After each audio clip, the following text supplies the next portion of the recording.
नमस्कार दोस्तों। मैं आज जो बिहार में वर्तमान स्थितियां चल रही हैं उस पर मैं कुछ बोलना चाहता हूं। देखिए, बोला जाए तो क्या बोला जाए, कितने मुद्दों पे बोला जाए। वुमेन सेफ्टी पे बोला जाए, मेडिकल जो अर्थ मेडिकल की जो व्यवस्था है उसकी वो जो चरमरा चुकी है उस पर बोला जाए, किस चीज़ पे बोला जाए।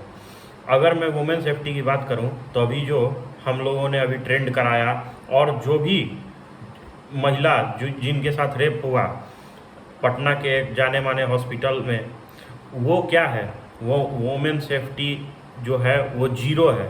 वहाँ पे वोमेन सेफ्टी जो है वर्ग वो गर्क में दिखाई देती है, जबकि हर एक चुनाव के हर एक पार्टी के हर एक घोषणा पत्र में महिला सुरक्षा जो है वो सबसे प्रथम मुद्दा होता है। लेकिन महिला सुरक्षा नहीं है तो और क्या है? महिला सुरक्षा का मुद्दा नहीं है तो क्या है? महिला सुरक्षा का मुद्दा है। और ये जो है ये एक मानवता को शर्मसार करने वाला कार्य हुआ है ये हॉस्पिटल में। दूसरा, अगर हम देखें, हम लोग के सामने लगातार सिवान से, नालंदा से, हर जगह से ठेले पे कोई ठेला गाड़ी पे कोई निगम कर्मी अपने अपने कचड़े के गाड़ी में मरीजों को लेकर हॉस्पिटल जा रहा है, सदर हॉस्पिटल जा रहा है। और सदर हॉस्पिटल की क्या हालत है वो भी हमसे नहीं छुपी हुई है। वहाँ कितने वेंटिलेटर हैं, कितने ऑक्सीजन हैं, कितने बेड्स हैं, वो कितने हैं वहाँ पे, वो आप जानते हैं, हम भी जानते हैं, सब आदमी जानता है कितनी सरकार की व्यवस्था है। तीसरा तीसरा अनएम्प्लॉयमेंट। आप CMI का डाटा निकालिए, 14.5% रूरल अनएम्प्लॉयमेंट बढ़ गया देश में। ये पॉलिटिकल मुद्दा है या देश का मुद्दा है? ये देश का मुद्दा है। देश के मुद्दे पे अगर सिटीजन सवाल नहीं पूछेगा तो कौन पूछेगा? और मैं अभी 10 घंटे पहले की एक न्यूज़ है जिसमें बांग्लादेश जो है वो हम लोग को पर कैपिटा इनकम में बीट कर चुका है। तो पर कैपिटा इनकम जो है वो देश के आम आदमी से जुड़ा हुआ है या मुद्दा है या पॉलिटिकल मुद्दा है। तो हमें ये समझना होगा कि कौन सा जो मुद्दा है वो पॉलिटिकल मुद्दा है और कौन मुद्दा जो है वो हम लोग से जुड़ा हुआ मुद्दा है। और हम लोग से जो जुड़ा हुआ मुद्दा है, जो आम आदमी से जुड़ा हुआ मुद्दा है, उसको हम लोग को एक एक उसको क्वेश्चन के बीच में करके और हम लोग को प्रदर्शित करना होगा। क्यों प्रदर्शित करना होगा? क्योंकि हम लोगों का अधिकार है प्रदर्शित करना।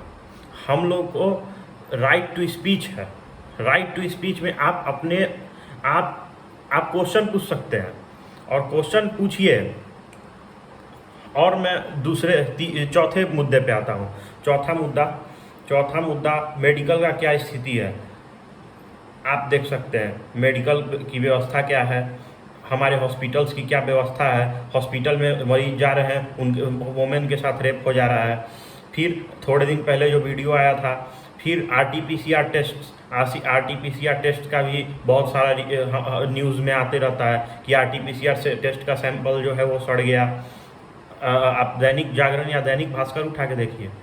उसके बाद जो लगातार गंगा में शव मिल रहे थे, लगातार गंगा में शव भी मिल रहे हैं।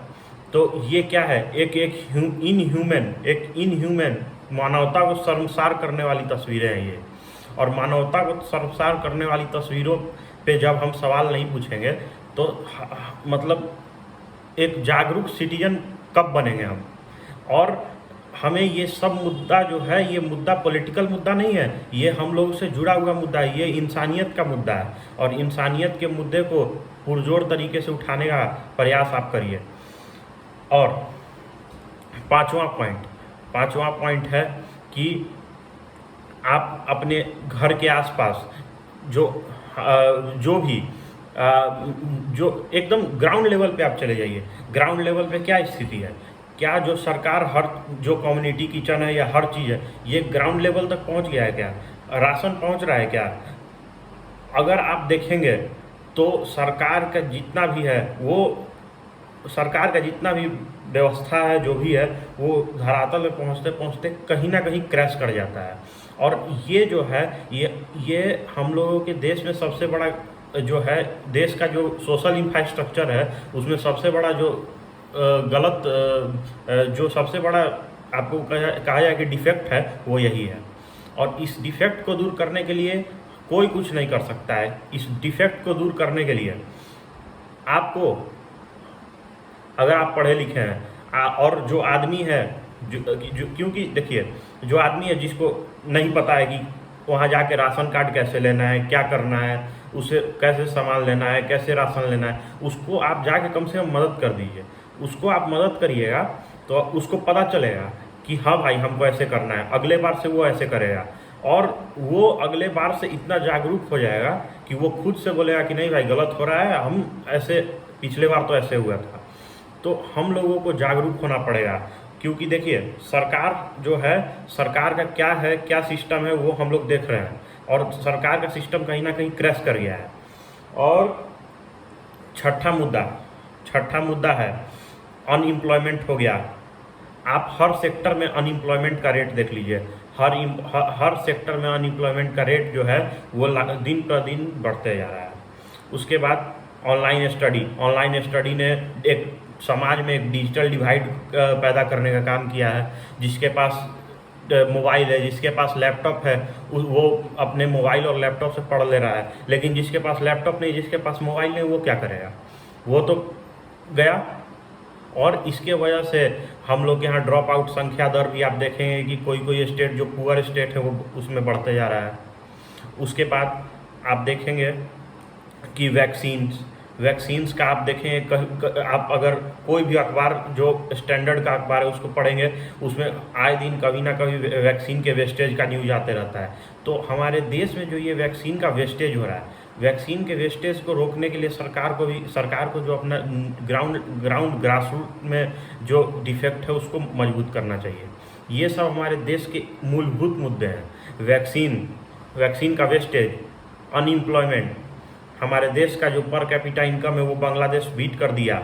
हमारे बिहार का मुद्दा वुमेन सेफ्टी, हमारे बिहार का मुद्दा आपको मेडिकल सिस्टम में क्रैश, हमारे बिहार का मुद्दा हमारे पीएचसी जो हैं, जो प्राथमिकी जांच केंद्र है वो उनका वो चलते नहीं है, वो बंद रहते हैं। वो हमारे बिहार में एम्बुलेंस जो है उनकी कमी, हमारे बिहार में जो अभी तक जितने भी ये मुद्दे हैं ये कहीं ना कहीं एक मूलभूत मुद्दे हैं जो बहुत पहले क्योंकि हम लोग देखिए हम लोग 21st सेंचुरी में जी रहे हैं, और ये जो मुद्दा है महिला सुरक्षा, ये सब क्या मुद्दा है इतना। ये वुमेन सेफ्टी तो हर प्राथमिक मुद्दा है, और ये वुमेन सेफ्टी ही नहीं हो रहा है, क्या है। और ये जो मैं अभी बोल रहा हूँ ये सच है। और सरकार कहती है कि हम सब कर रहे हैं, लेकिन सब कर रहे हैं तो ये सब क्यों है, ये डिफेक्ट क्यों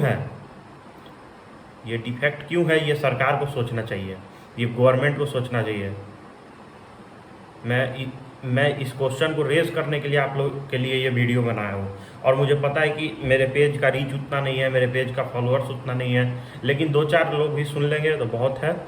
और मैं और भी जितने भी ग्राउंड रियलिटी के मुद्दे हैं वो लेके मैं आता रहूँगा। तब तक के लिए नमस्कार।